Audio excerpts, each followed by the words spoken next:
I've been doing some information on bind-offs, and I have a video on a basic bind-off or a standard bind-off, which is the standard bind-off used in the Western world, which is to say most of Europe, most of the United States, most of Canada. There are other bind-offs besides the standard bind-off, and I will begin covering them. One variation on the standard bind-off, and one variation that makes it much easier to keep your bind-off loose, is instead of taking your knitting needle and knitting the first 2 stitches, pick up a crochet hook. Now this crochet hook is a size 10, and these needles are size 10. However, if you know that you work tight, you can pick up a larger crochet hook. And then what you do is, using the crochet hook as a right needle, work 1 stitch, work a 2nd stitch. Now that the 2nd stitch is worked, pull it through the 1st as a chain. Knit a stitch, pull it through. Knit a stitch using, knit a stitch using the crochet hook, pull it through. Knit a stitch using the crochet hook for your right needle, pull it through. Knit a stitch. Now you see I haven't let that one drop off. It's a suspended version, which is much easier to do with a crochet hook, I think, than with a knitting needle. Because the crochet hook works totally independently at the tip of the needle.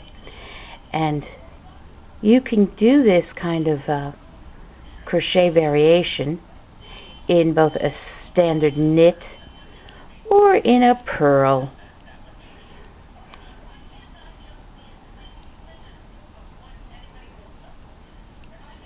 So you can do this. There we go. So you can do this kind of a bind-off, which is identical to the kind of standard bind-off that's done with 2 knitting needles. You can do with a crochet hook. Some people find that because you can leave that stitch suspended, it's a little bit easier to control the gauge and make sure that you have, let me pull this up to the needle, and keep your gauge a little looser, your bind-off a little less binding, because you're not letting that 2nd stitch tighten up before you bind it off. So there's a second way of doing what looks like a standard bind-off, what feels like a standard bind-off, and that has the same characteristics of a standard bind-off, which is when it works in knit, it runs to the front, and when it's worked in purl, it tends to roll to the back. And if I worked it in knit and purl, it would tend to be running on the center. So using a crochet hook to do your bind-off is another way to do a standard bind-off that is a little easier, because, as I say, it's easier to pull that stitch through. Make sure you have a big enough loop before you drop it off,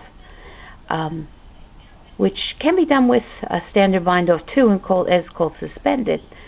It's much easier to do with a crochet hook, which is why I think a crochet hook for a bind-off is often a very good tool to keep your bind-off very loose. So there's a second way of doing a standard bind-off.